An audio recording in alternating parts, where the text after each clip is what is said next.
कमराय भगवान द्वारिकाधीश अपने अपने गुरु महाराज की जय। नमः पार्वती पते हर हर महादेव। जो भारत ની અંદર સરોવર 4 માન સરોવર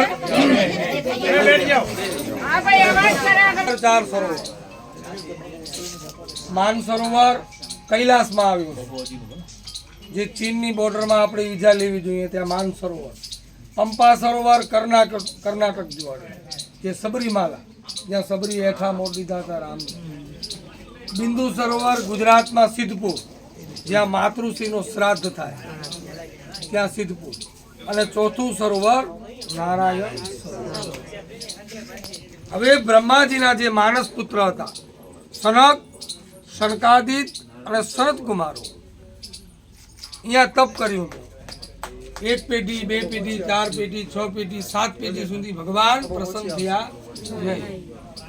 ભગવાન એમ કે સોમતી અમાસ આવે એ માટે હું તપ કર્યું પણ તેરી સોમતી અમાસ કલિયુગમાં આવી નહીં એટલે ભગવાને એને શ્રાપિત કરી કે જા તું કલિયુગમાં આવીશ પણ તારી વેલ્યુ ગણાશે। આજે પણ અહીંયા આવે છે સોમતી અમાસનો વેલ્યુ ગણાતી।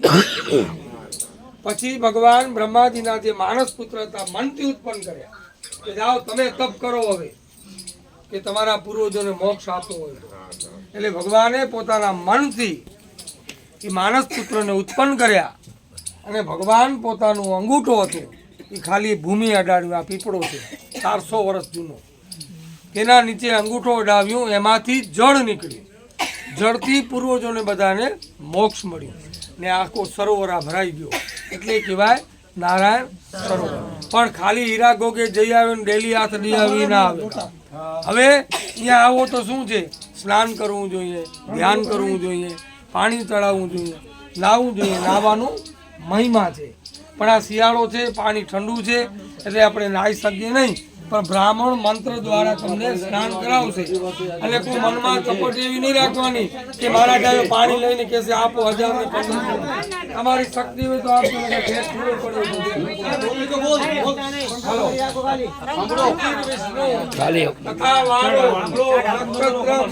વિષ્ણુ દેવજા યોગસ્યમ કરણશ્ચૈવ સર્વ વિષ્ણુ મયમ જગત।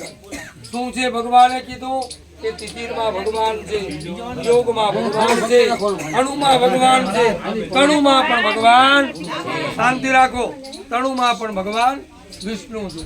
વિષ્ણુર વિષ્ણુર વિષ્ણુ શ્રીમદ ભગવતો મહાપુરુષસ્ય વિષ્ણુ રાગન્યા વર્તમાનસ્ય અદ્રયો બ્રહ્મણે દૂતે પરાહ શેતબાલા કલ્પે કલિયુગ નામનું પ્રથમ ચરણ ભૂલો નામનું આ ક્ષેત્ર એમાં આવેલું આ નારાયણ સરોવર કે જો કઈ સાલમાં આયા હતા વિક્રમ સંવત 2067 સાલ તેમાં કયું મહિનો ચાલતું કહેવાનું મહા મહિનું એમાં પણ આજે કઈ તિથિ છે તો કહેવાનું લાભ અને પંચમી તિથિ।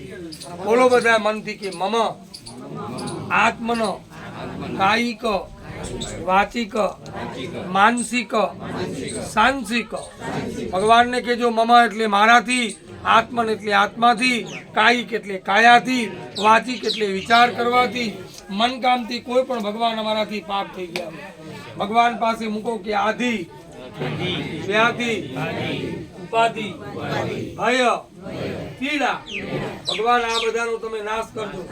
હવે ભગવાન પાસે માંગો બોલો લોકે સભાયામ રાજદ્વારે ભગવાનને કહેજો અમારું નામ વધે અમારી કીર્તિ વધે ભગવાન ઘરમાં ધન સારું લાવે તે ન કર્મંતે બોલો 68 તીરથ 4 ધામ ભેગી નારાયણ સરોવર યાત્રા અંગભૂત પરિપૂર્ણાદિ બધા પાણી છાંટો પેલા શરીર ઉપર।